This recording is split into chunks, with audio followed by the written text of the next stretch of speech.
নমস্কার বন্ধুরা, বিভাজ হোমলি কিচেনে তোমাদের সকলকে স্বাগত জানিয়ে আজকের রেসিপি শুরু করছি। আজ আমরা বানাবো মিক্সড ডাল বা ডাল ফ্রাই। রুটি, পরোটা বা ভাতের সঙ্গে এই রকম মিক্সড ডাল বা ডাল ফ্রাই খেতে কিন্তু দারুণ লাগে। আর এই ডাল ফ্রাইটা বানানো খুবই সহজ, খুবই কম টাইমে তৈরি করা যায়। এর জন্য আমি এখানে ডাল নিয়ে নিয়েছি, মুগ ডাল, মটর ডাল, মুসুর ডাল, বিউলির ডাল, অড়হরের ডাল আর ছোলার ডাল নিয়ে নিয়েছি। এখানে আপনারা যে কোনো 5 রকম বা 6 রকম ডাল নিয়ে বানাতে পারেন। সবার প্রথমে কড়াইয়ের মধ্যে দিয়ে দিয়েছি মুগ ডাল। মুগ ডালটা একটু নাড়াচাড়া করে হালকা একটু ভাজা ভাজা হয়ে এলে এর মধ্যে দিয়ে দিয়েছি বিউলির ডাল। বিউলির ডাল আর মুগ ডালটা একসঙ্গে নিয়ে ভাজতে থাকবো। এই সময় গ্যাসের ফ্লেমটা মিডিয়াম বা লো টু মিডিয়ামে রেখে ভাজবো। বিউলির ডাল আর মুগ ডালটাকে বেশ ভাজতে ভাজতে বিউলির ডাল এবং মুগ ডালের থেকে একটা সুন্দর গন্ধ ছেড়ে আসা অবধি এটা ভেজে নিতে হবে। তারপরে মিশিয়ে দিতে হবে মুসুর ডাল। মুসুর ডালটাও খুবই তাড়াতাড়ি গলে যায়, তাই একটু ভেজে নিলে এই ডালটা বেশ সুন্দর টাটোরাটো থাকে। এইরকমভাবে মুগ ডাল, মুসুর ডাল আর বিউলির ডাল ভাজা হয়ে গেলে তখন এর মধ্যে মিশিয়ে দেব অড়হরের ডাল। অড়হরের ডালটা দেওয়ার পরে খুব বেশি টাইম ভাজবো না। অড়হরের ডালটা দেওয়ার পরে 1 মিনিট মতো লো ফ্লেমে একটু ভেজে নেব। নিয়ে এরপরে এর মধ্যে মিশিয়ে দেব মটর ডাল। মটর ডালটা দিয়ে কিন্তু খুব বেশি ভাজবো না, জাস্ট একটু নেড়ে ছেড়েই নামিয়ে দেবো। মটর ডালটা দেওয়ার সময় আমার ভিডিওটা অফ হয়ে গেছিল, তাই এখানে দেখাতে পারিনি। মটর ডালটা দিয়ে একটু নেড়ে চেড়ে নামিয়ে এখন জল দিয়ে ভালো করে ধুয়ে নিচ্ছি। ডালটা ধুয়ে যখন কুকারের মধ্যে সম্পূর্ণ ডালগুলো ঢেলে দেব, তখন ছোলার ডালটা এই ডালের মধ্যে মিশিয়ে দেবো। ছোলার ডালটা দিয়ে আর ভাজতে হবে না, কারণ ছোলার ডাল সেদ্ধ হতে অনেক টাইম লাগে, আর ভাজা হলে আরও বেশি টাইম লাগবে সেদ্ধ হতে। এবার এর মধ্যে দিয়ে দিলাম 1 টিস্পুন নুন, 4টে কাঁচা লঙ্কা, পরিমাণ মতো জল আর 1 টিস্পুন মতো তেল দিয়ে কুকারে ঢাকনাটা লাগিয়ে দেব। দিয়ে গ্যাসটা অন করে হাই ফ্লেমে দিয়ে একটা সিটি দিয়ে নেব, কারণ ডালগুলো খুব বেশি গলা গলা হবে না, জাস্ট সেদ্ধ হবে। এই রকম ডালগুলো সেদ্ধ করে নিতে হবে। ডাল সেদ্ধ হয়ে গেছে। এবার গ্যাসে একটা কড়াই বসিয়ে এর মধ্যে প্রায় 3 টেবিল চামচ রিফাইন অয়েল দিয়ে দিয়েছি, আর এখানে দিয়ে দিলাম 5 ফোড়ন সম্বার দিয়ে দিচ্ছি, তেজপাতা, 2টো শুকনো লঙ্কা ফোড়নে দিয়ে দিলাম। দিয়ে একটু নেড়ে ছেড়ে নিয়েছি। এবার এর মধ্যে 2টো বড় সাইজের পেঁয়াজ কেটে দিয়ে দিচ্ছি।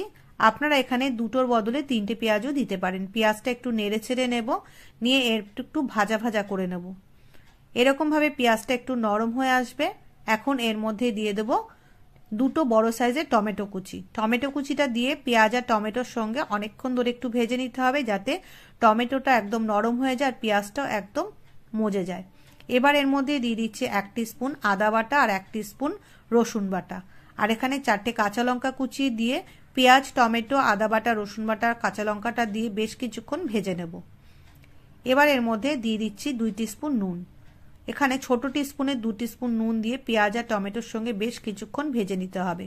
পেঁয়াজ টমেটোটা একদম নরম যখন হয়ে আসবে এইরকম, তখন এর মধ্যে দিয়ে দিতে হবে 2 টিস্পুন ধনের গুঁড়ো, 2 টিস্পুন জিরের গুঁড়ো, 1 টিস্পুন হলুদ গুঁড়ো আর 1 টিস্পুন লাল লঙ্কার গুঁড়ো দিয়ে পেঁয়াজ টমেটোর সঙ্গে মশলাটা খুব ভালো করে কষিয়ে নিতে হবে। এখন এর মধ্যে 2 টেবিল চামচ জল দিয়ে দিলাম। দিয়ে মশলাটা খুব ভালো করে নেড়ে নিচ্ছি পেঁয়াজ আর আদা রসুনের সঙ্গে। আরও একটু জল দিয়ে মশলাটা খুব ভালো করে পেঁয়াজ, আদা, রসুনের সঙ্গে খুব ভালো করে কষিয়ে নিতে হবে। মশলাটা খুব ভালো করে কষিয়ে একদম কষাতে কষাতে যখন এই রকম হয়ে আসবে পেঁয়াজের সঙ্গে, তখন এর মধ্যে সেদ্ধ করা ডালটা মিশিয়ে দিতে হবে। এখন এর মধ্যে সেদ্ধ করা ডালটা ঢেলে দিচ্ছি।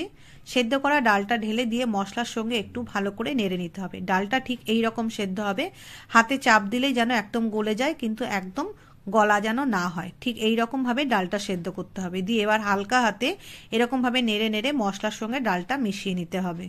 খুবই হালকা হাতে নাড়বেন, কারণ ডাল কিন্তু অনেকটাই গলা, তাই যাতে একদম গলে একদম মিশে না যায় সেইটা খেয়াল রেখেই ডালটা নাড়তে হবে। এবার এর মধ্যে আমি দিয়ে দিচ্ছি বেশ কিছুটা জল। জল দিয়ে খুব ভালো করে মিশিয়ে নেব।